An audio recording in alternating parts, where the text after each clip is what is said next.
ॐ शुक्लाम्बरधरं विष्णुं शशिवर्णं चतुर्भुजं प्रसन्नवदनं ध्यायेत् सर्वविघ्नोपशान्तये।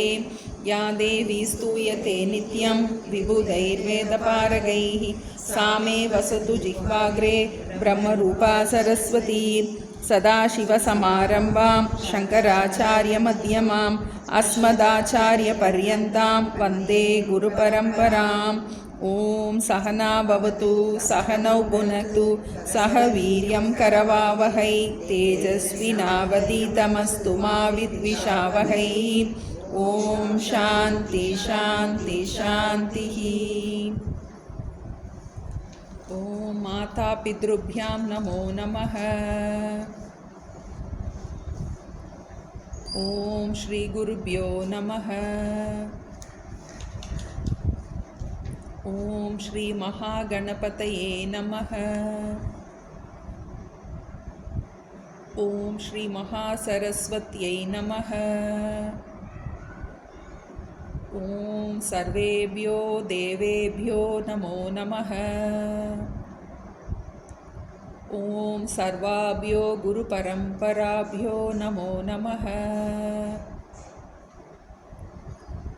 தாயையும் தந்தையும் சத்குருநாதரையும் இஷ்ட தேவத்தையும் மனதினால் நன்கு பிரார்த்தனை செய்து சித்த சாந்தி தியானம் மானச ஜபம் ஆகியவற்றை சில நிமிடங்கள் அபியாசம் செய்வோமாக.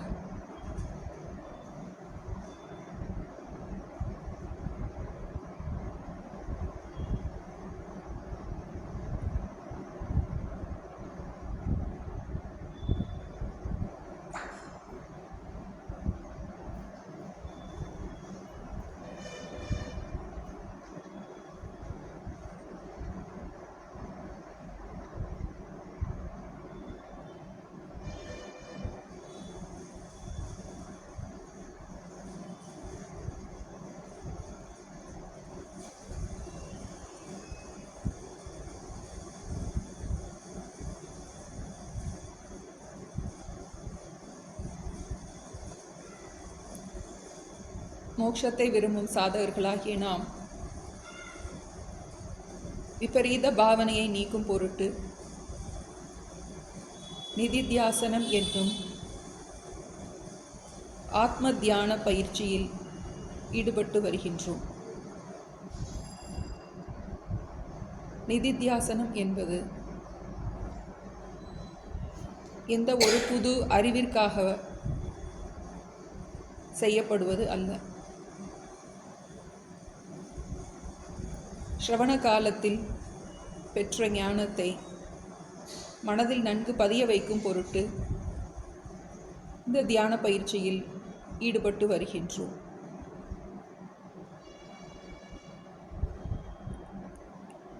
மனதில் இப்போது ஓர் மாறுபட்ட இரண்டு சூழ்நிலைகளை நம் கண்முன் நிறுத்தி சிந்திப்போம். புதிதாக இப்போதுதான் பிறந்திருக்கின்ற ஒரு குழந்தை, அதை சுற்றிலும் மகிழ்ச்சியும் ஆரவாரமும் கொண்டாட்டத்துடன்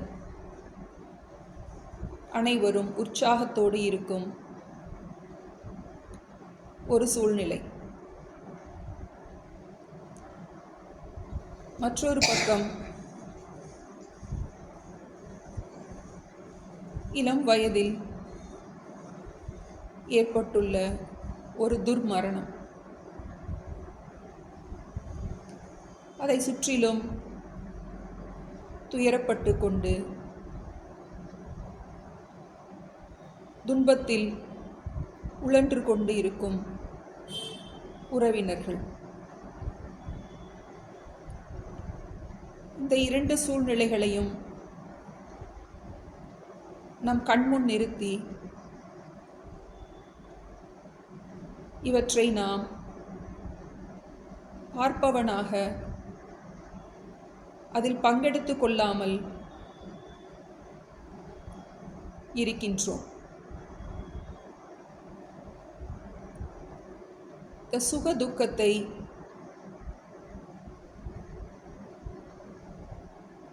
பார்ப்பவனாக மட்டும் இருப்பவன் இதனால் பாதிக்கப்படுவது இல்லை. இந்த சூழ்நிலைகளில் தன்னை ஐக்கியப்படுத்தி கொண்டு இந்த சுகதுக்கத்தை அனுபவிப்பவனாக நாம் மாறும்போது இன்ப துன்பங்களில் நாம் உழலத் தொடங்குகின்றோம்.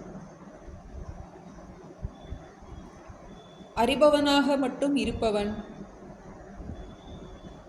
வெறும் பார்ப்பவனாக மட்டும் இருப்பவன், அதனோடு சம்பந்தம் படுத்தி கொள்ளாமல் இருப்பவன் சூழ்நிலைகளால் பாதிக்கப்படுவது இல்லை. ஆனால் இந்த சுகதுக்கத்தில் தன்னை ஐக்கியப்படுத்தி கொண்டு இதை அனுபவிப்பவனாக நம்மை நாம் நினைக்கத் தொடங்கும்போது இதனால் பாதிக்கப்படுகின்றோம். ஒரு சூழ்நிலையை அறிபவனாக மட்டுமே இருப்பவன் முக்தன். ஒரு சூழ்நிலையை அனுபவிப்பவனாக இருப்பவன் சம்சாரி. அறிபவனாக மட்டுமே இருப்பது என்பது மோட்ச நிலை. சுகதுக்கத்தை அனுபவிப்பவனாக நம்மை நாம் கருதி கொள்வது பந்த நிலை. உண்மையில் சுகதுக்கத்தை அனுபவிப்பது யார்?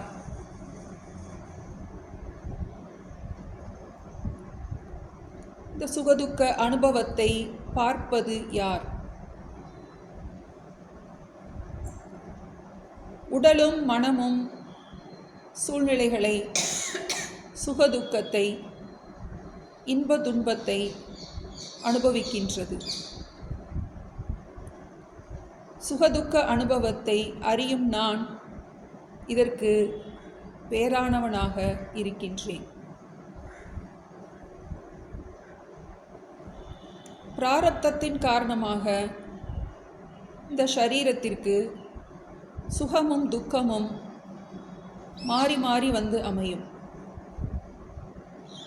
இவற்றை யாராலும் தடை செய்ய முடியாது. இந்த அனுபவங்களை அறிபவனாகிய நான் இந்த சுகதுக்கத்தால் சிறிதும் ஸ்பர்சிக்கப்படாமல் இருக்கின்றேன். இந்த ஞானம் நம் மனதில் திடமாக வேண்டும். என்னை நான் சுகதுக்கத்தை அனுபவிப்பவனாக நினைக்கும்போது நான் சம்சாரியாகின்றேன். சுகதுக்க அனுபவங்களை அறிபவனாக நான் இருக்கின்றேன் என்பதில் திடமான உறுதி ஏற்படும் பொழுது சம்சாரத்திலிருந்து முழுவதுமாக நான் விடுபடுகின்றேன். சுகதுக்கத்தை பார்க்கும் நான், அதுவே உண்மையான நான். சுகதுக்கத்திற்கு ஆட்படும் உடல் மன புத்தியோடு நம்மை நாம் இணைத்து கொண்டு துன்பப்படுகின்றோம். இன்பமோ துன்பமோ நம்மால் அறியப்படும் அனைத்தும் நமக்கு வேறானதாக இருக்கின்றது. இறைவா,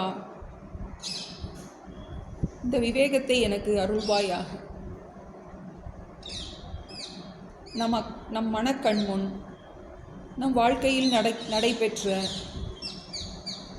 மறக்க முடியாத ஒரு இன்பமான தருணத்தையும், நம்மை அதிகம் பாதித்த துன்பமான தருணத்தையும் மனதில் கொண்டு வந்து அந்த சூழ்நிலைகளை நான் அனுபவிப்பவனாக இருக்கின்றேனா, அறிபவனாக இருக்கின்றேனா என்று சில நிமிடங்கள் சிந்திப்போமாக.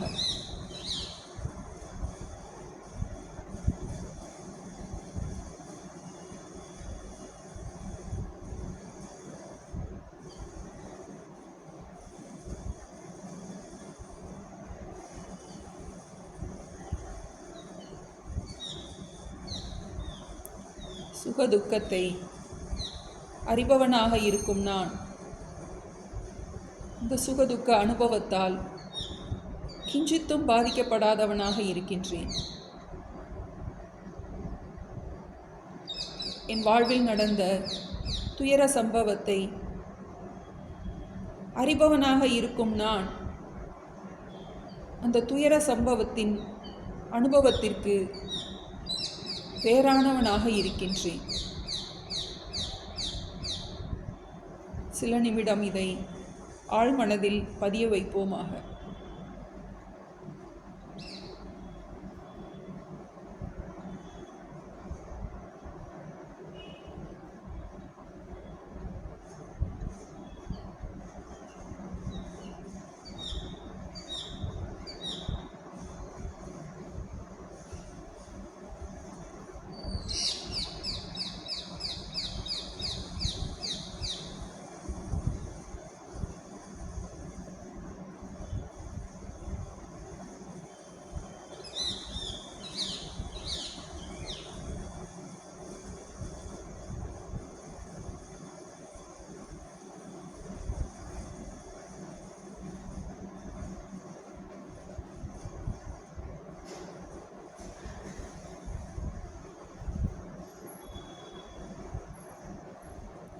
ஓம் சாந்தி சாந்தி சாந்தி.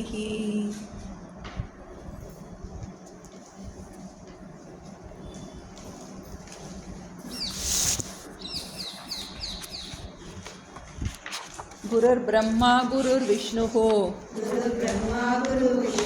குருர்தேவோ மகேஸ்வரः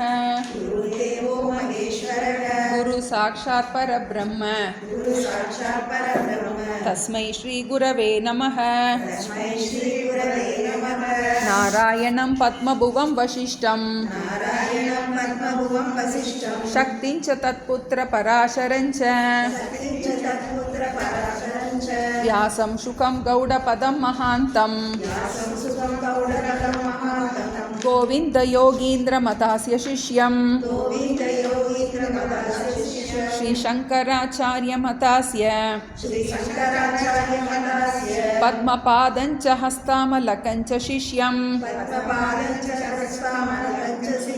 तं तोडकं वार्तिककारमण्यान्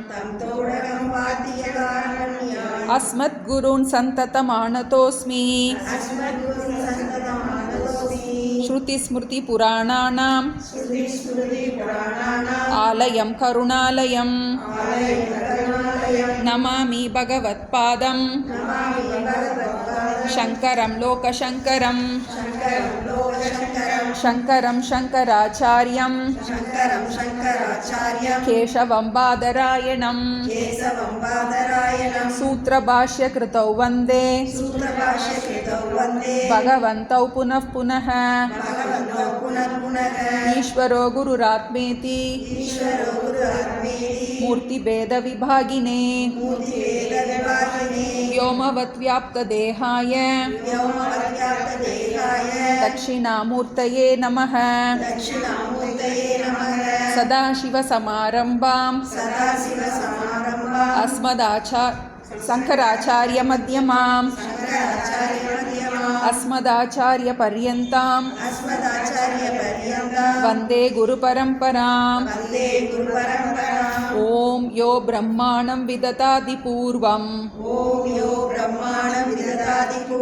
यो वै वेदांश्च प्रहिणोति तस्मै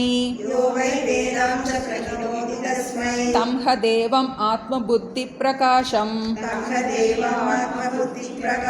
मुमुक्षुर्वै शरणम् अहं प्रपद्ये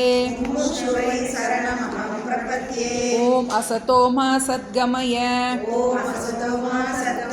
தமசோமா ஜோதிர்கமய மிருத்யோர்மா அமிர்தங்கமய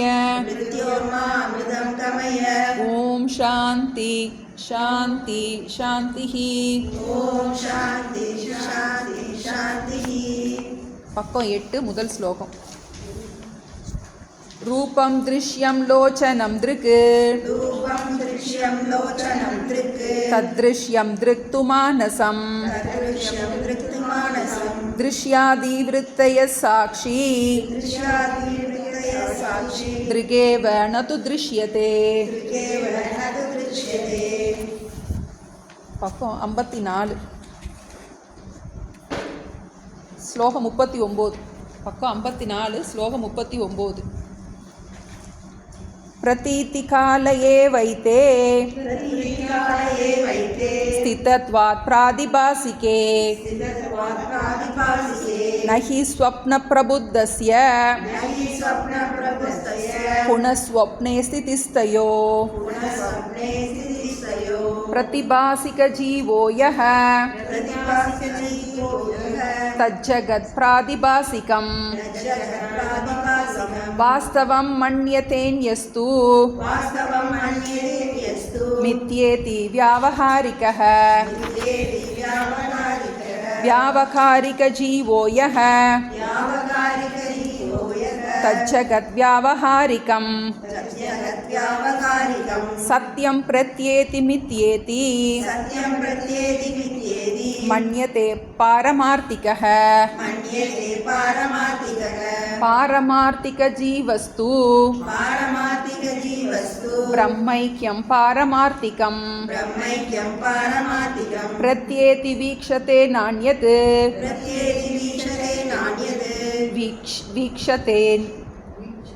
வீக்ஷதே த்வன்ருதாத்மனா மாதுர்யத்ர வசைதானி நீரதர்மாஸ்தரங்ககே அனுகம்யாத தன்னிஷ்டே பேனேப்யனுகதாயதா. நமக்கு திருஷ்ய விவேகத்தை 2வது பகுதியில் இருக்கும். முதல் பகுதியில் 3 விதமான பார்ப்பவன் பார்க்கப்படும் பொருள் அதெல்லாம் நம்ம பார்த்தோம். இப்போ இதில் 3 விதமான ஜீவர்களை பற்றி நம்ம பார்த்துருக்கோம். நம்மக்கிட்ட இருக்கிற 3 அம்சம்: பிராதிபாசிகம், வியாவஹாரிகம், பாரமார்த்திகம். சொப்னத்தில் ஒரு ஜீவன் இருக்கான். விவகாரம் பண்ணும்போது விழிப்பு நிலையில் ஜாகிரத அவஸ்தையில் ஒரு ஜீவன் இருக்கான். இது 2க்கும் ஆதாரமாக ஒரு ஜீவன் இருக்கான். அதான் நம்ம பார்த்துட்ருக்கோம். பாரமார்த்திகம், வியாவகாரிகம், பிராதிபாசிகம். பாரமார்த்திகம் அப்படிங்கும்போது அது பின்னப்பட்டது போல தெரிகின்ற, உபாதியினால் பிளவுபட்டது போல இருக்கின்ற அந்த சைத்தன்யத்திற்கு பாரமார்த்திகம்னு பேர் அப்படிங்கிறத பார்த்தோம். மாயையினால் உண்டாக்கப்பட்ட அந்த ஜகத்திற்கும் அந்த ஷரீரத்துக்கும் வியாவகாரிகம்னு பார்த்தோம். மாயா சக்தியினால் உண்டு பண்ணப்படுகின்ற அந்த ஜகத்திற்கும் அந்த ஜீவனுக்கும் வியாவகாரிக ஜீவனுங்கிறத பார்த்தோம். அதை நம்ம சிதாபாசன் நம்பர் 1 அப்படின்னு. சிதாபாசன் நம்பர் 1 என்ன பண்ணுறான்? அவன் தூங்கும்போது தம் பங்குக்கு அவனுக்கு ஒரு சக்தி இருக்குது. என்ன சக்தி? நித்ரா சக்தி இருக்குது. ஈஸ்வரனுக்கு எப்படி மாயா சக்தி இருந்து அந்த மாயா சக்தினால் ஒரு ஜெகத்தை உண்டு பண்ணி அதில் நிறையா சரீரங்களை உண்டு பண்ணி அது ஒரு லோகம் உண்டாயிட்ருக்கோ, அதுபோல் சொப்ன காலத்தில் ஒவ்வொரு ஜீவனுக்கும் ஒரு சிருஷ்டி பண்ணுற சக்தி இருக்கு. அதில் அவன் என்ன பண்ணுறான்? ஒரு சிருஷ்டி, ஒரு ஜீவனை கற்பனை பண்ணி அதுக்கு இந்திரியங்கள் இருக்குது, அதுக்கு உலகம் இருக்குது. அதுக்கு பேர் பிராதிபாசிகம். பாரமார்த்திகம், வியாவகாரிகம், பிராதிபாசிகம். இப்போ வியாவகாரிகம்னு எதுக்கு அதுக்கு பேர் அப்படின்னா, அது விவகார சமயத்தில் நமக்கு பயன்படுவதனால அதுக்கு பேர் வியாவகாரிகம். பிராதிபாசிக்கம் அப்படிங்கும்போது அனுபவிக்கும் சமயத்தில் மட்டும் உண்மையாக இருக்கின்றது. முழிச்சதுக்கப்புறம் என்னவா இல்லை? அதுக்கு பிரதீதி இல்லை. அதனால் அதுக்கு பேர் பிராதிபாசிகம். 3 ஜீவர்கள், இந்த அவஸ்தைகள் மாறி மாறி வருது. உண்மையில் இருக்கிறது ஒன்று தான், ஆனால் 3ஆக காட்சி தருகின்றது. இருப்பது அந்த சித்து மட்டும்தான் இருக்கு. ஆனால் அது என்ன பண்ணுது? சிதாபாசன் நம்பர் 1 இருக்கு, நம்பர் 2 இருக்கு. கனவுல என்னென்னமோ பார்க்குறோம், முழிச்சதுக்கப்புறம் அது இல்லை. இப்போ அது உண்மையா இது உண்மையா அப்படின்னு பார்க்கும்போது கனவு சமயத்தில் கனவு உண்மை, முழிச்சதுக்கப்புறம் இது உண்மையாக இருக்குது. அதே போல் யார் ஒருவன் தத்துவமசிங்கிற அந்த மகா வாக்கியத்தின் மூலமாக இந்த வியாவகாரிக ஜீவனும் உண்மையில் சத்தியம் அல்ல அப்படிங்கிறத புரிஞ்சிக்கும்போது, எப்படி அந்த பிராதிபாசிக்கம்னு ஒன்று இல்லவே இல்லைன்னு வியாவகாரிக்கத்து புரிஞ்சிக்கிறானோ, அதுபோல் இந்த ஜாகிரத அவஸ்தையில் யார் ஒருவன் குரு சாஸ்திரத்தின் மூலமாக இந்த நாமரூபம் அனைத்தும் மாயா காரியம் அப்படிங்கிறத புரிஞ்சிக்கிறானோ அவன் பாரமார்த்திக திருஷ்டியை அடைகின்றான். நாமரூபம் அனைத்தும் மாயா காரியம். ஏன்னா நமக்கு அந்த மாயா தான் நமக்கு புரியணும், அந்த சூக்ஷ்மம் நமக்கு புரியணும். எப்படி கனவுனால ஒரு சிருஷ்டி உண்டாகி ஒரு தோற்றம் உண்டாகின்றதோ அதுபோல் இந்த ஸ்வப்னம், இந்த இது ஒரு மகா ஸ்வப்னம் அப்படிங்கிறோம். மாயாங்கிறது ஒரு மகா ஸ்வப்னம். இதை யார் புரிஞ்சிக்கிறானோ அவனைத்தான் என்ன சொல்கிறோம்? ஞானின்னு சொல்கிறோம். இந்த அறிவு இருப்பவனைத்தான் ஞானி. இந்த ஞானம் இருந்தால் ஞானி. அவனைத்தான் என்ன சொல்கிறோம்? பாரமார்த்திக ஜீவன்னு நம்ம சொல்கிறோம். இதில் 3 அம்சம் இருக்குது: பாரமார்த்திகம், வியாவகாரிகம், பிராதிபாசிகம். அதான் எக்ஸாம்பிளாக தான் நான் பார்த்துட்டு இருந்தோம். ஒரு எக்ஸாம்பிள் கொடுக்குறேன் புரிகிறதுக்காக. தண்ணி இருக்கு இல்லையா? தண்ணியில் 3 குணம் இருக்குது: மாதுரியம், திரவம், சீதளம். 3 நல்ல ஒரு சுவை இருக்குது தண்ணிக்கு. அப்புறம் திரவமாக இருக்குது, அப்புறம் குளிர்ச்சி. என்ன அது நமக்கு காற்றுக்கு அசையும் போது என்னது? அதில் ஒரு அலை உண்டாகிட்டு. அந்த அலையிலையும் என்ன இருக்குது? அந்த குளிர்ச்சி இருக்குது, இந்த சுவை இருக்குது, அந்த திரவத்தன் 3 இருக்குது. அந்த அலையில் நுரை இருக்குது.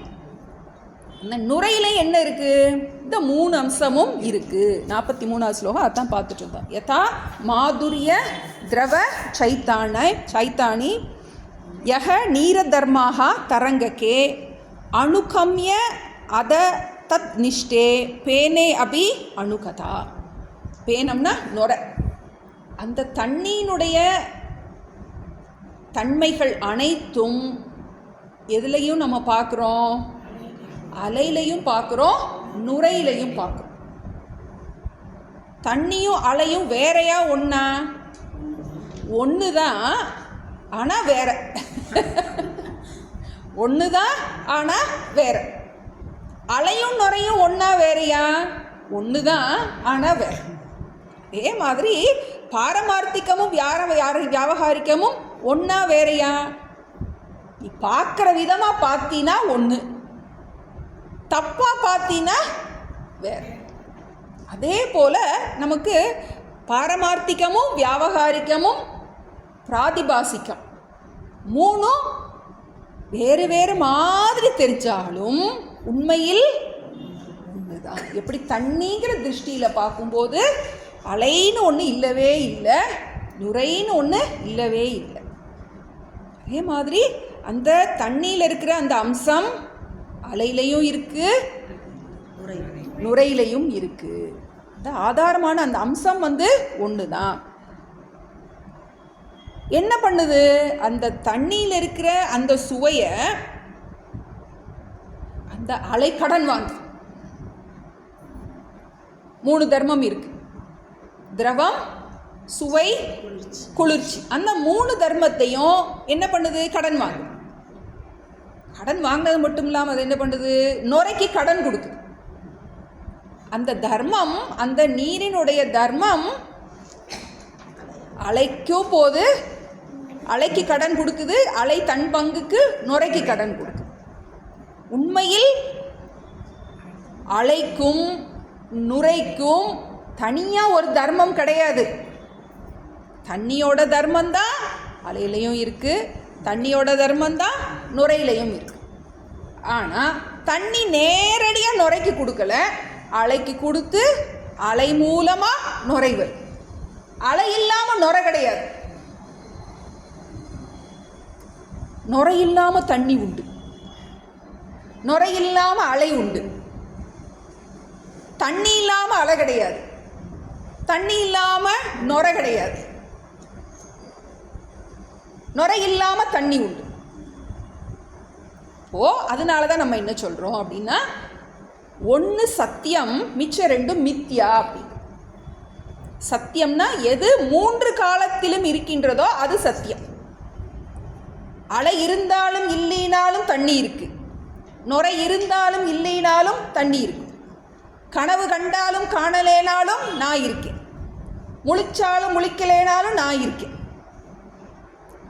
இந்த பாரமார்த்திக ஜீவன் என்ன பண்ணுறான், அந்த வியாவகாரிக ஜீவனுக்கு கடன் கொடுக்குறான். அதான் படிக்க போகிறோம் நம்ம. அவனுடைய தர்மத்தை கடன் கொடுக்குறான். இந்த வியாவகாரிக ஜீவன் என்ன பண்ணுறான், தம் பங்குக்கு தான் கடன் கொடுக்குறான். எதை கடன் கொடுக்குறான் அடுத்த ஸ்லோகத்தில் பார்க்கணும். எதை கடன், எப்படி தண்ணி தன்னுடைய 3 அம்சத்தையும் அலைக்கும் நுரைக்கும் கொடுக்கின்றதோ அதுபோல இந்த பாரமார்த்திக ஜீவன் தன்னுடைய தர்மத்தை வியாவகாரிக ஜீவனுக்கும் பிராதிபாசிக ஜீவனுக்கும் கொடுக்கின்றான். 44 சாக்ஷிஸ்ததா சச்சிதானந்தா சம்பந்தாத் வியாவகாரிகே தத்வாரேனானுகச்சந்தி ததைவ பிராதிபாசகே சாக்ஷிஸ்தச்சிதானந்தா சம்பந்தாத் வியாவகாரிகே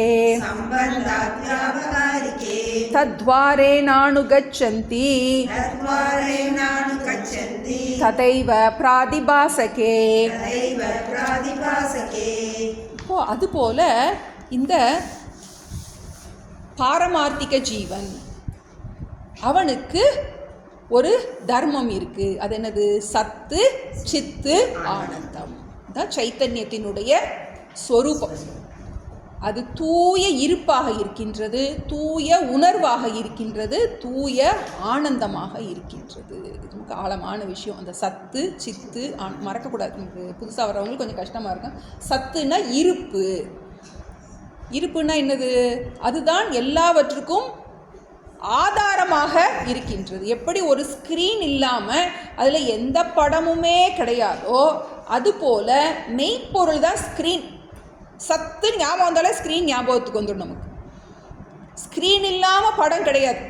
தேட்டரில் போகிற பெரிய ஸ்க்ரீனில் என்ன இருக்குது, என்னென்னமோ வருது, ஃபைட் வருது, கார் வருது, எல்லாம் வருது. உண்மையில் எல்லாம் என்னது, இந்த ஸ்க்ரீனில் தான் இருக்குது. இந்த ஸ்க்ரீன் தான் அதுக்கு இருப்பாக இருக்கின்றது. அதுபோல் இந்த மெய்ப்பொருள் தான் எல்லாவற்றுக்கும் இருப்பாக இருக்கின்றது. சத்து தூய இருப்பு அப்படின்னு சொல்கிறோம். ரெண்டாவது உணர்வு, தூய உணர்வு. உணர்வுக்கு ஆப்போசிட் என்ன, ஜடம். வச்சு பார்த்தா தான் உங்களுக்கு புரியும். ஜடம்னா என்ன, அதுக்கு அறிவே கிடையாது. எதுக்கு அறிவு கிடையாது, ஜடத்துக்கு அறிவு கிடையாது. ஒரு பிணத்துக்கு அறிவு கிடையாது. ஆனால் இவ்வளோ நாள் அறிவோடு இருந்துச்சு. அது இப்போ என்ன இல்லை, அப்போ ஒரு சேதனத்தன்மை அதில் இல்லை. அந்த சேதனத்தன்மை ஜடத்துக்கு ஆப்போசிட்டானது சேதனத்தன்மை. அந்த சேதனத்தன்மை எப்படி வந்துச்சு அப்படின்னா, அதுக்குள்ளே இன்னொரு, இந்த ஸ்தூல சரீரத்துக்குள்ளே இன்னொரு சூக்ஷ்ம சரீரம் இருந்தது. அந்த சூக்ஷ்ம சரீரத்துக்கு ஒரு சக்தி இருக்குது. அது தானாக இயங்க முடியாது. என்ன சக்தி இருக்குது, அந்த மெய்ப்பொருளிலிருந்து அந்த சேதனத்தன்மையை இயக்கும் சக்தியை, கடன் வாங்கும் சக்தி இருக்கின்றது. ஃபோன் எடுக்கிறோம், ஆன் பண்ணுறோம், டேட்டா ஆன் பண்ண உடனே ஜடமான ஃபோன் சேத்தனமாயிருக்கு. அதால் என்ன பண்ண முடியுது, அதை கிரகிக்க முடியுது. அந்த ஃபோனுக்கு ஒரு சக்தி இருக்கிறது மாதிரி இந்த சூக்ஷ்ம சரீரத்துக்கு, இந்த உடலை இயக்குகின்ற அந்த சூக்ஷ்ம சரீரத்துக்கு மெய்ப்பொருளிலிருந்து இயக்கும் சக்தியை, அறியும் சக்தியை, கடன் வாங்கும் சக்தி இந்த சூக்ஷ்ம சரீரத்துக்கு வந்துடுது. அதனால என்ன பண்ணுது, இது ஓடுது, ஆடுது, பாடுது, எல்லாம் என்ன பண்ணுது, பேட்டரி ஆப்ரேட் பண்ணுற மாதிரி அதுக்கு ஒரு சேதனத்தன்மை, பொய்யான சேதனத்தன்மை. அதனால தான் சித் ஆபாசம்னு சொல்கிறோம். சித்துனா அறிவு, அறியும் தன்மை கடன் வாங்கப்பட்டிருக்கின்றது. எதுகிட்ட இருந்து? மெய்ப்பொருள்கிட்ட இருந்து. எப்படிப்பட்ட மெய்ப்பொருள்? எல்லாமாக இருக்கின்ற அந்த மெய்ப்பொருளில் இருந்து, எங்கும் நீக்கமர நிறைகின்ற அந்த மெய்ப்பொருளுக்கு அந்த அறியும் சக்தி இருக்கின்றது. அது ஒரு தூய அறிவுன்னு சொல்கிறாங்க. அதனால தான் அது அதிலிருந்து என்ன பண்ணுது, சூக்ஷ்ம சரீரத்துக்கு அதை கிரகிக்க முடிகின்றது. இந்த வியாவகாரிக ஜீவன், விழிப்பு நிலையில் இருக்கின்ற இந்த ஜீவனுக்கு என்ன வந்துடுது, அதை கிரகிக்கும் ஆற்றல் வருகின்றது. சத்து சித். இதனால் என்ன ஆகின்றது, அந்த ஜடமான சரீரம் சேதனம் போல செயல்படுகின்றது. உண்மையில் அதுக்கு என்ன கிடையாது, சொந்தமாக தனக்கா அந்த அலைக்கு எப்படி ஒரு சுவையோ திரவமோ குளிர்ச்சியோ அந்த அலைக்கு கிடையாது.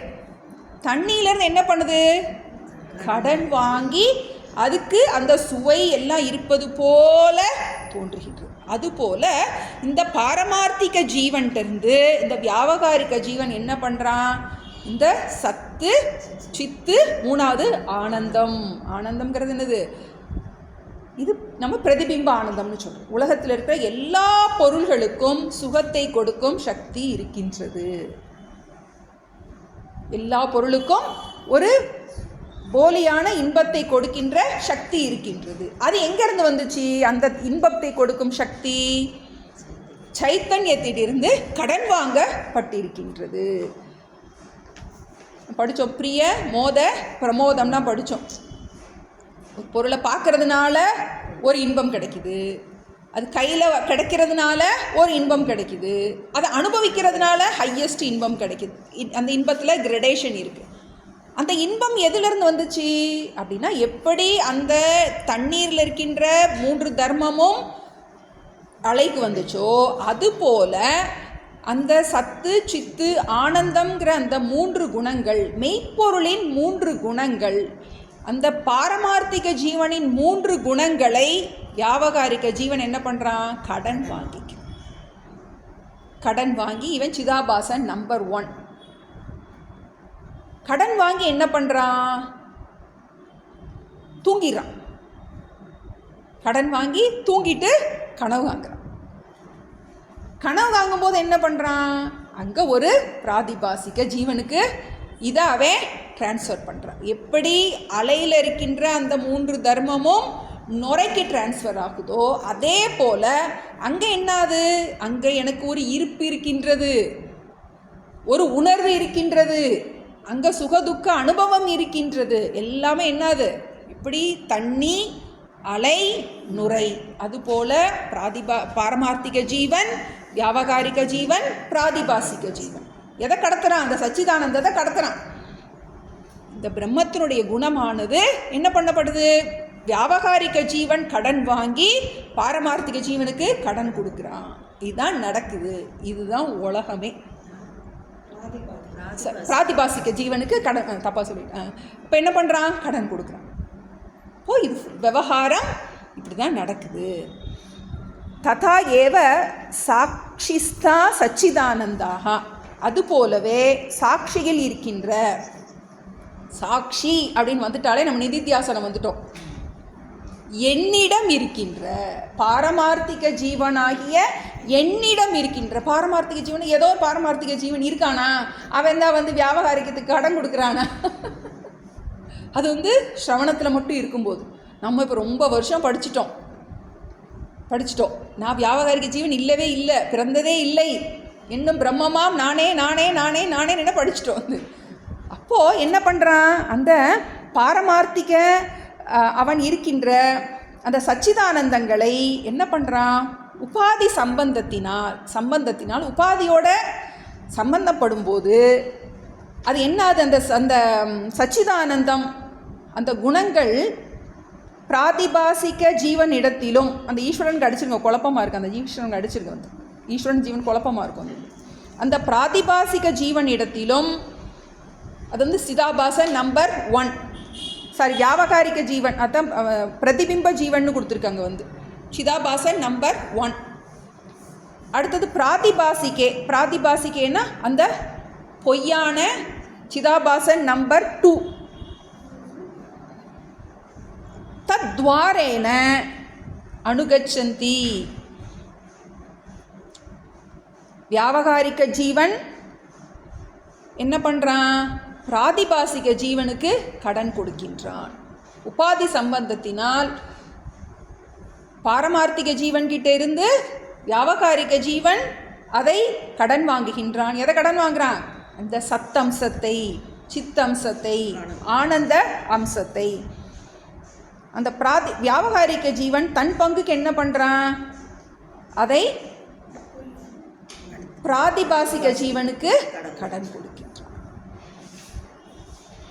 உண்மையில் இருப்பது என்ன, அந்த பாரமார்த்திக ஜீவன் மட்டும்தான் இருக்கான். எப்படி வந்து தண்ணி மட்டும்தான் இருக்கு, தண்ணி மட்டும்தான் உண்மை, அலையும் நுரையும் மாயையால் எப்படி காத்தினால கற்பிக்கப்பட்டிருக்கின்றது. அதுபோல இந்த பாரமார்த்திக ஜீவன் மட்டும்தான் உண்மை. இது எப்போ புரியும், பாரமார்த்திக ஜீவன் தான் உண்மை, அவன் மட்டும்தான் உண்மைங்கிறது எப்போ புரியும் நமக்கு, ஞானம்ங்கிறது என்ன சொல்லும், முழிச்சதுக்கப்புறம். எப்படி கனவுல இருக்கிற விஷயம் எல்லாம் பொய்ன்னு வியாபகாரிகமாக முழிச்ச உடனே புரியுதோ, அதே போல் இந்த தத்துவமசிங்கிறத நல்லா ஞாபகம் வச்சுட்டு இருக்கும்போது என்னாகின்றது, இது ஒரு வியாபகாரிக்கம்ங்கிறது உண்மையில் அனுபவத்திற்கு இருந்தாலும் என்ன, அதான் ரொம்ப முக்கியம் நமக்கு. இது அனுபவத்தில் இருக்கும். கனவு வந்து முழிச்சு வந்ததுக்கப்புறம் அது வந்து பிரதீதி இருக்காது, அதனால பிராதிபாசிக்கம்னு சொல்கிறோம். ஆனால் அந்த வியாபகாரிக்கம் எப்படி இருக்குது, உண்மையாகவே இருப்பது போல இருக்குது. ஏன்னா விவகாரம் பண்ணிக்கிட்டே இருக்கும். இன்றைக்கி முழிச்சதுக்கப்புறம் நீ அடுத்து 3 வாரம் கழித்து தான் கிளாஸு, அன்றைக்கி வந்து கேட்டால் கூட சொல்ல முடியும். ஆனால் கனவு அப்படி கிடையாது, கண்டினியூட்டி கிடையாது. இன்றைக்கி கனவு இன்றைக்கோட முடிஞ்சிச்சு, இப்போ முடிச்சிட்டோன்னா அந்த கனவுக்குள்ளே திரும்ப என்ன பண்ண முடியாது, போக முடியாது. இந்த சச்சிதானந்தம் என்பது அந்த பாரமார்த்திக ஜீவன் கிட்ட இருந்து வியாவகாரிக ஜீவன் கடன் வாங்கி அதை பிராதிபாசிக ஜீவனுக்கு அதை சென்று அடைகின்றது. அடுத்து இது எப்படி ஒடுங்குகின்றது அப்படிங்கிறத பற்றி அடுத்த சொல். எப்படி உண்டாச்சின்னு பார்த்தோம், எப்படி இதை பிரவிலாப்பனம் பண்ணுவது. சிருஷ்டி வந்துருச்சு, நமக்கு எப்படியோ வந்துருச்சு, அதை எப்படி நம்ம ஒடுக்கிறது, நமக்கு ரொம்ப முக்கியம். அப்போ தான் நமக்கு என்ன ஆகும், நமக்கு அந்த பிராதிபாசிக்கமும் வியாவகாரிக்கமும் உண்மையில் இல்லவே இல்லைங்கிறது நமக்கு ஆழமாக பதியணும்.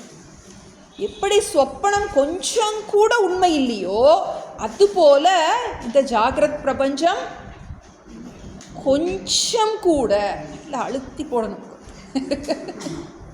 கொஞ்சம் கூட உண்மை இல்லை. அது நமக்கு ஆழமாக பதியணும். ஏன்னா நமக்கு வியாவகாரிக்கம்னு ஒன்று இருக்கே, என்னதேனாலும் வியாவகாரிக்கம்னு ஒன்று இருக்கே, என்னதேனாலும் வியாவகாரிக்கம்னு ஒன்று இருக்கு, இப்படியே சொல்லுவோம் நம்ம வந்து.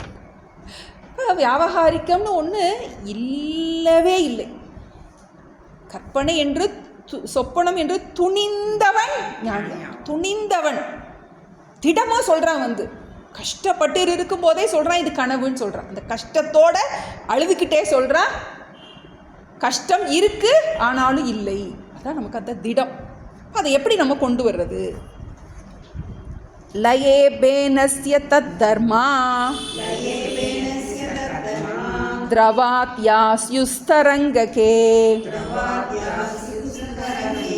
தஸ்யாபி விலயே நீரே திஷ்டத்தன்யேத யதா புரா லயே பேனஸ்ய தத் தர்மா திரவாத்யாஸ்யுஸ்தரங்ககே தஸ்யாபி விலயே நீரே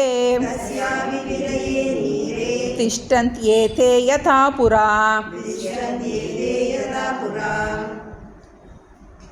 லயே பேனஸ்ய, பேனம்னா நுரை. அந்த நுரை ஒடுங்கும்போது என்னாகின்றது? திரவ ஆத்தியாக, திரவம் ஆத்தியம்னா முதலிய 3 தர்மம் இருக்குது. திரவத்தன்மை, மாதுரியத்தன்மை, குளிர்ச்சிங்கிற தன்மை. அந்த 3 தர்மமும் தத் தர்மா தரங்ககே ஸ்யுஹு, அந்த அலையில் உள்ள அந்த தர்மத்தில் ஒடுங்கி விடுகின்றது. ஒடுங்கும்போது என்னாகின்றது? அந்த காற்றெல்லாம் போயிடுச்சு, நுரையெல்லாம் போயிடுச்சு. நுரை எங்கே போச்சு? நுரை எங்கே போச்சு? நீருக்குள்ளே போயிடுச்சு. நீருடைய தர்மத்தோட அந்த நுரையுடைய தர்மம் ஒடுங்கி விடுகின்றது, அதில் லயமாகி விடுகின்றது. அப்புறம் நுரையும் அடங்கிருச்சு, அப்புறம் இப்போ அலையும் அடங்கிருச்சு. அப்போ என்னாகின்றது?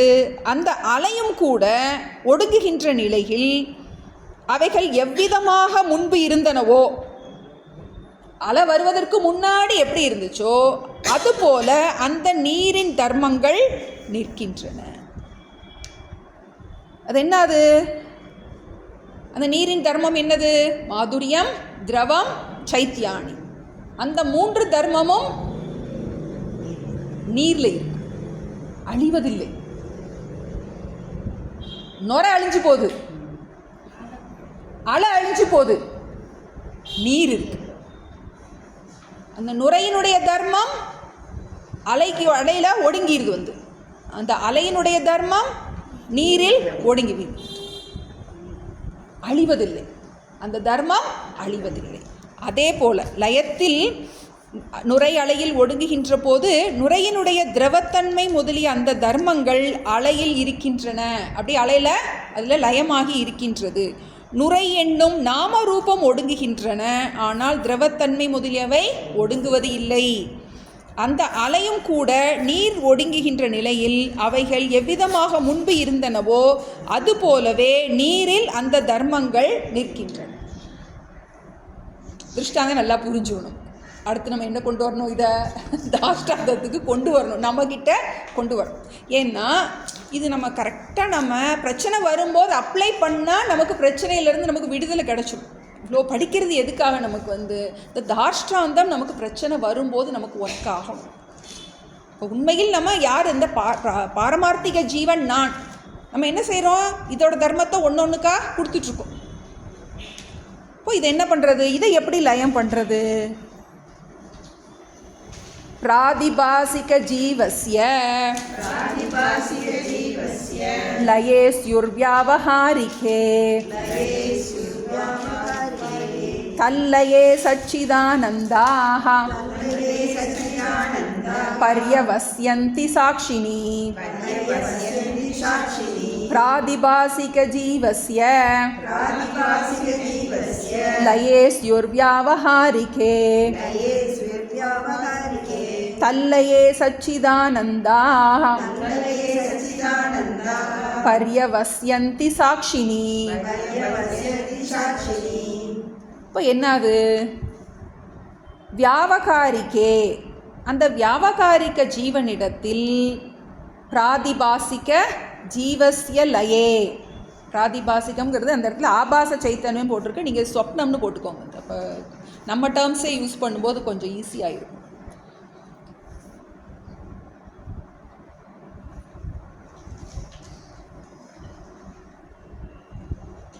தூங்கி முழிக்கும் போது என்னாகின்றது அப்படின்னா,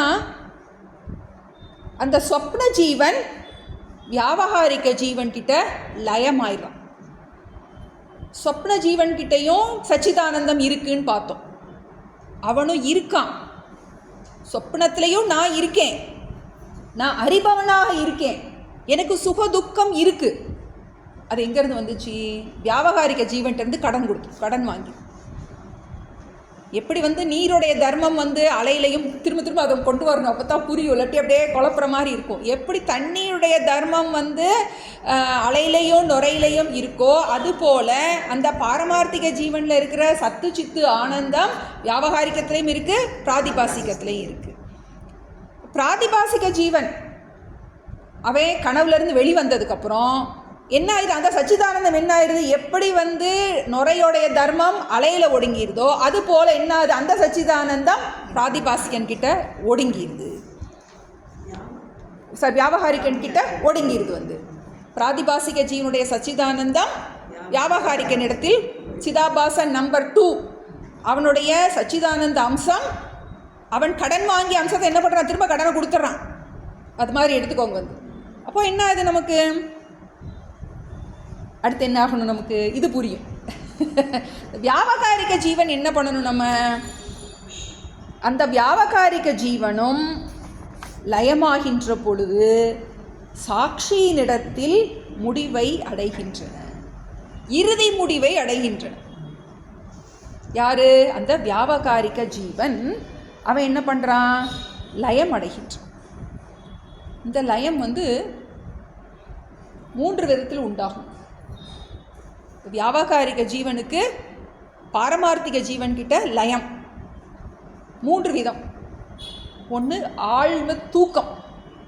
தூக்கத்தில் என்ன ஆயிடுது, நமக்கு அந்த வியாபகாரிகம் இல்லை, ஆழ்ந்த தூக்கம். 2வது மரணம் அல்லது பிரளயம். பிரளய காலத்திலையும் வியாபகாரிகனுக்கு இருப்பில்லை, பிரளயம்.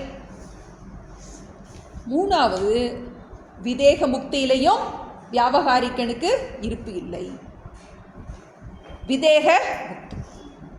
இதில் முதல் 2 இருக்கு இல்லையா, தூக்கமும் பிரளயம் மரணம், இது 2க்கு அப்புறம் திரும்ப எந்திரிச்சு வந்துடுவேன் டிங்கின்னு. வந்து தூங்கி முடிச்சதுக்கப்புறம் என்ன ஆயிடுவோம், நம்ம தூங்கும்போது பாரமார்த்திக ஜீவனாக இருக்கும், நல்லா புரியணும்.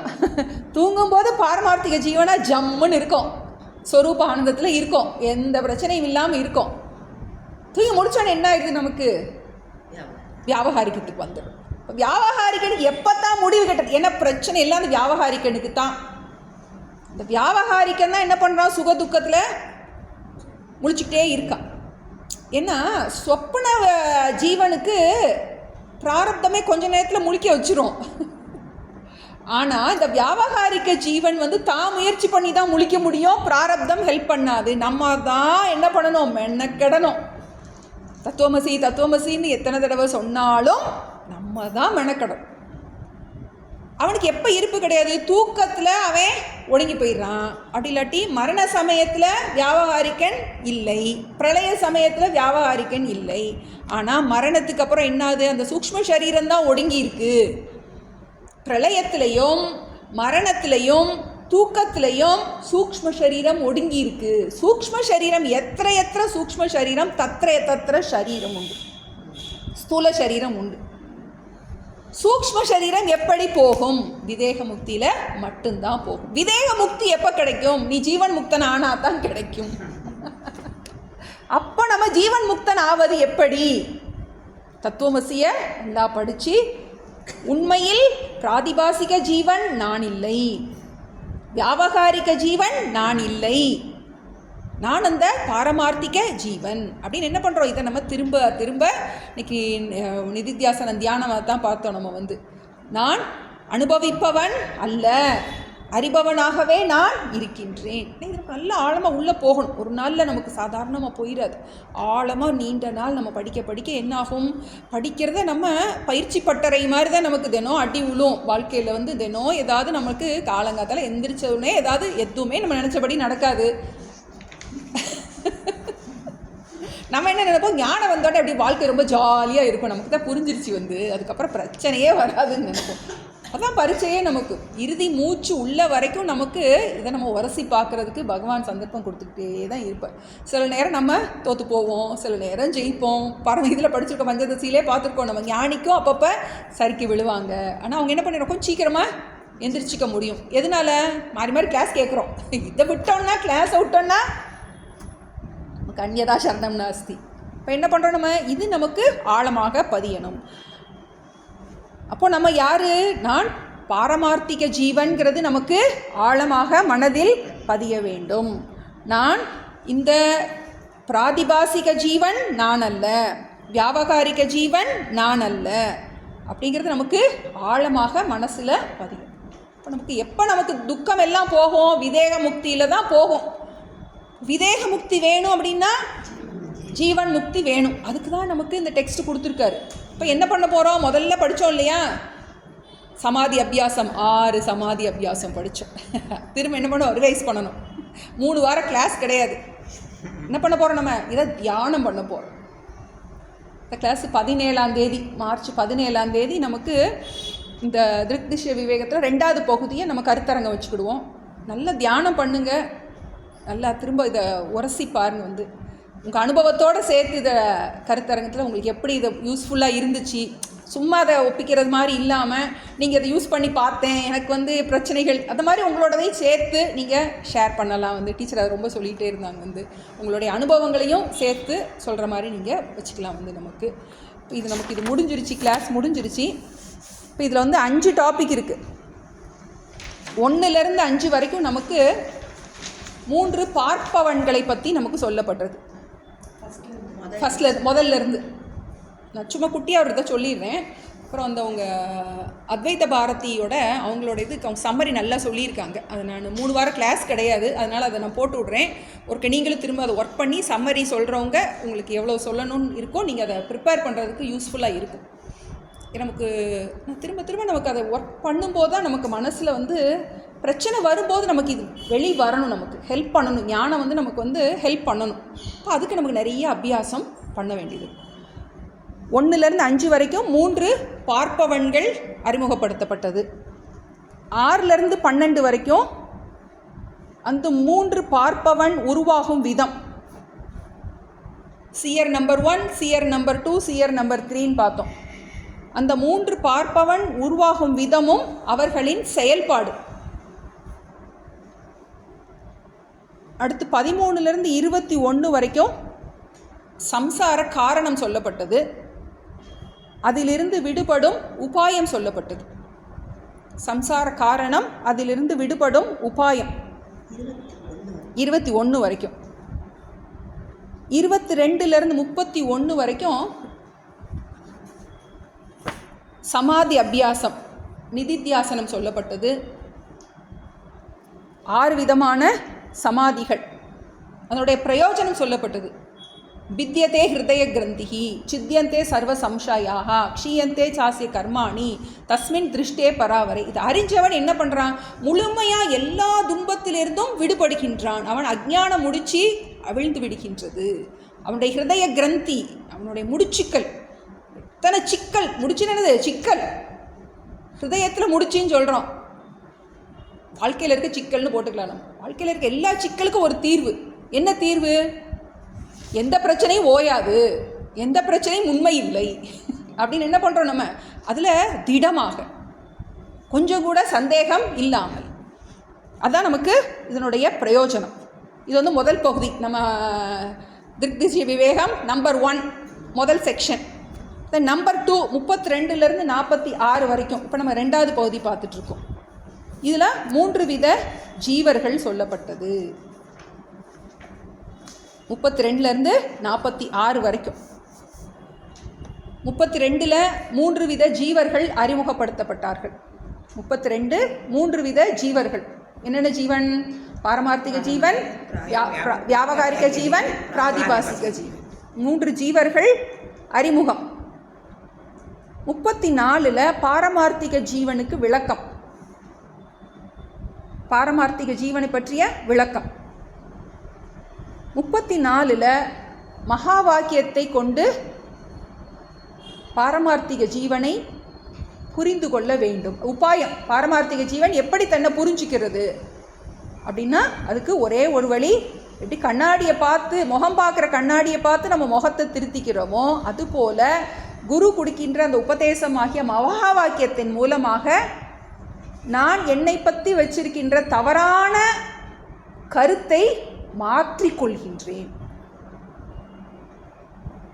35, 36, 37 3 வியாவகாரிக ஜீவன். 35ல் வியாவகாரிக ஜீவனுடைய உற்பத்தி. 35 வியாவகாரிக ஜீவனின் உற்பத்தி. எப்படி உண்டாகின்றான்? மாயையா.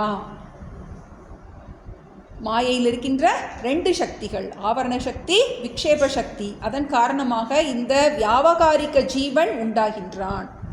36ல் அந்த வியாவகாரிக ஜீவன் தன்னை கர்த்தாவாகவும் போக்தாவாகவும் நினைக்கின்றான். கர்த்தானா என்னது? நான் காரியம் செய்பவன்.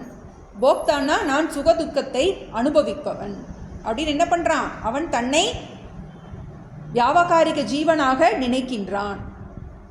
37ல் வியாவகாரிக ஜீவனின் பெயர் காரணம். எதனால அவனை வியாவகாரிக ஜீவன் சொல்கிறோம்? எப்போ பார்த்தாலும் விவகாரமே பண்ணிகிட்டு இருக்கிறனா அவனுக்கு பேர் வியாவகாரிக ஜீவன்.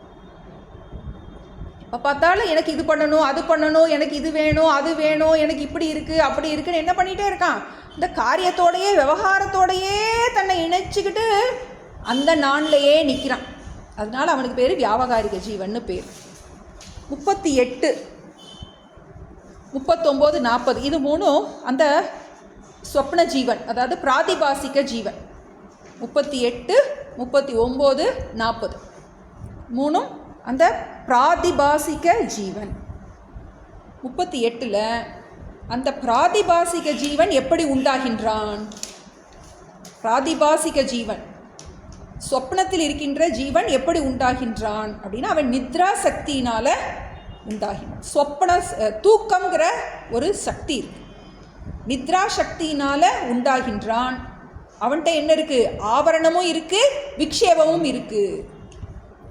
தூக்கத்தில் கனவு காணும் போது கனவு காண்பவன் தன்னை கனவு காண்பவனாக நினைப்பது இல்லை. கனவு காணும் சமயத்தில் கனவு காண்பவன் தன்னை கனவு காண்பவனாக நினைப்பதில்லை. அதானது ஆவரண சக்தி. ஆவரண சக்தியும் இருக்குது, விக்ஷேப சக்தியும் இருக்குது. 39ல் அந்த பிராதிபாசிக ஜீவனுக்கு பெயர் காரணம். எதனால அவனை பிராதிபாசிக ஜீவன் சொல்கிறோம்? கனவுல இருக்கின்ற அந்த ஜீவனுக்கு எதுக்காக பிராதிபாசிக்கம் சொல்கிறோம் அப்படின்னா, பிராதிபாசிக்கம்னா பிரதீதி காலம், அது கனவு காணும்போது மட்டும்தான் அவன் இருக்கான். அதனால் அதுக்கு பேர் பிராதிபாசிக ஜீவன். 40ல் அந்த சொப்ன ஜீவனின் சம்சார வர்ணனை. என்ன பண்ணுறான் அவன் எப்படி தன்னை சம்சாரியை நினச்சிக்கிட்டு இருக்கான்? அங்கே புலி விரட்டும் போது அலறி அடிச்சுட்டு ஓடுறான். அங்கே அவனுக்கு பசிக்குது, நல்லா சாப்பிட்டு தான் படுத்திருக்கான். ஆனால் அவன் தன்னை வியாவகாரிக ஜீவன்கிறத மறந்துட்டான். அதனால் சொப்ன ஜீவன் தன்னை சொப்ன ஜீவனாகவே நினச்சிக்கிட்டதுனால அவன் துக்கப்படுகின்றான். அடுத்து 40ல் இந்த திருஷ்டாந்தத்தோட தாஷ்டாந்தத்தை பொருத்தி சொல்கிறார். அஜ்ஞானி எப்படி இருக்கான் அப்படின்னா, எப்படி கனவு காண்பவன் கனவை சத்தியம்னு சொல்கிறானோ அதுபோல் அஜ்ஞானி இந்த உலகத்தை உண்மைன்னு என்ன பண்ணுறான்? அட்டம் பிடிக்கிறான். குரு எத்தனை தடவை சொன்னாலும் அத்தனையும் பொய்யே, அத்தனையும் பொய்யே, அத்தனையும் பொய்யே, அத்தனையும் பொய்யேன்னு சொன்னால் கூட என்ன பண்ண மாட்டேங்க, முழிக்க மாட்டேங்க. என்ன பண்ணுறோம்? குளோரோஃபார்ம் கொடுத்த மாதிரி என்ன ஆகுது, முழிக்க முடியலை. அதுலேருந்து என்ன பண்ண முடியல, இந்த மாயா சொப்னத்திலிருந்து வெளிவர முடியலை. ஆனால் 42ல் அந்த ஞானி எப்படி இருக்கானுங்கிறத சொல்கிறார். ஞானி எல்லாம் நானேங்கிறத புரிஞ்சு உண்மையிலேயே வியாவகாரிக்கம் என்பது இல்லவே இல்லை தான் நமக்கு வரணும். நமக்கு இந்த படிக்கிறதோடைய லட்சியம் என்ன? உண்மையில் எப்படி கனவுங்கிறது கொஞ்சம் கூட உண்மை இல்லையோ அதுபோல் இந்த வியாவகாரிகமான இந்த ஜெகத்தும் தினம் நமக்கு நொந்து நூலாக போகிற மாதிரி இருக்கிற பிரச்சனைகளும் கொஞ்சம் கூட உண்மை இல்லை அப்படிங்கிறது யாருக்கு புரியுது? அந்த ஞானிக்கு புரிகின்றது. 43ல் ஒரு திருஷ்டாந்தம் கொடுத்தார். அந்த நீரினுடைய 3 அம்சம் அப்படின்னு ஒரு உதாரணம். 3 அம்சங்கள் இருக்கின்றது. அதுபோல் 44ல் அந்த சச்சிதானந்தத்தை பொருத்தி சொல்கிறார். தாஷ்டாந்தம் 43 திருஷ்டாந்தம், 44 தாஷ்டாந்தம். 45ல் அந்த நீரினுடைய 3 அம்சம் லயமாகும் போது எப்படி அந்த நீரினுடைய தன்மை மாறாமல் இருக்கின்றது அப்படின்னு அது இன்னொரு திருஷ்டாந்தத்தை சொல்கிறார். லய திருஷ்டாந்தம். முதல் உற்பத்தி திருஷ்டாந்தம், இப்போது லய திருஷ்டாந்தம். 46ல் அந்த ஜீவர்களின் லயம். லய தார்ஷ்டாந்தம். எப்படி தண்ணி தான் உண்மையோ அதுபோல அந்த பாரமார்த்திக வஸ்து மட்டும்தான் உண்மை. இந்த சச்சிதானந்தங்கள் என்பது கடன் வாங்கப்பட்டு என்ன பண்ணுது, அந்த அம்சம் மறைவதில்லை, அழிவதில்லை. உண்மையில் நான் யார், ஃபைனலி நம்ம என்ன கடைசியில் என்னது கன்க்ளூஷன், இவ்வளோ படித்ததனுடைய தாத்பரியம் என்ன, நான் அந்த பிராதிபாசிக ஜீவன் இல்லை. எப்படி கனவுல பார்க்குற ஜீவன் நான் இல்லவே இல்லையோ அதுபோல் இந்த விவகாரம் பண்ணிக்கிட்டு அத்தனை பிரச்சனைகளை தலையில் சுமந்துட்டு இருக்கிற நான் உண்மையில் இந்த பிரச்சனைகளால் பாதிக்கப்படாதவன், இந்த பிரச்சனைகளை அனுபவிப்பவன் நான் அல்ல. இன்னைக்கு இந்த தியானம் தான் நமக்கு எந்த பிரச்சனையாக இருந்தாலும் சுகமோ துக்கமோ என்னால் அறியப்படுகின்றது, அந்த அறிபவனாகவே நான் இருக்கின்றேன். இது நமக்கு நல்லா ஆழமாக நமக்கு மனசில் பதியணும். முதல் பாகம் ஏற்கனவே நம்ம கருத்தரங்கம் முடிச்சிட்டோம், அதனால் ரெண்டாவது பாகத்தை மட்டும் நீங்கள் கருத்தரங்கம் நீங்கள் ப்ராக்டிஸ் பண்ணிட்டு வாங்க.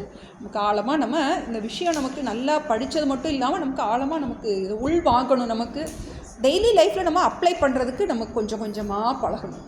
பிரச்சனை வரும்போது இதுதான் நமக்கு மருந்து. எப்படி தலைவலி போனோடனே தலைவலிக்கு மாத்திரை எடுக்கிறோமோ அதுபோல் பிரச்சனை வந்த உடனே நம்மளால் இந்த ஞானத்தை நம்ம இந்த தியானத்தை தினம் ஒரு 5 நிமிஷம் இன்றைக்கி நம்ம ப்ராக்டிஸ் பண்ண தியானத்தை காலையில் எந்திரிச்ச உடனே நைட்டு படுக்கும்போது பண்ணும்போது என்ன ஆகும், கொஞ்சம் கொஞ்சமாக டைமை நம்ம கூட்டலாம்.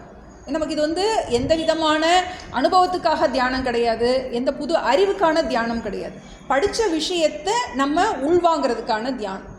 ஏன்னா காலையில் எந்திரிச்சோடனே முதல்ல நமக்கு ஞாபகத்தில் வருது நம்மளுடைய சுகதுக்க அனுபவம் தான் நம்மளை முழிக்க வைக்குது. படுக்கும்போதும் நம்ம சுகதுக்க அனுபவத்தோடு தான் நம்ம படுக்க போகிறோம்.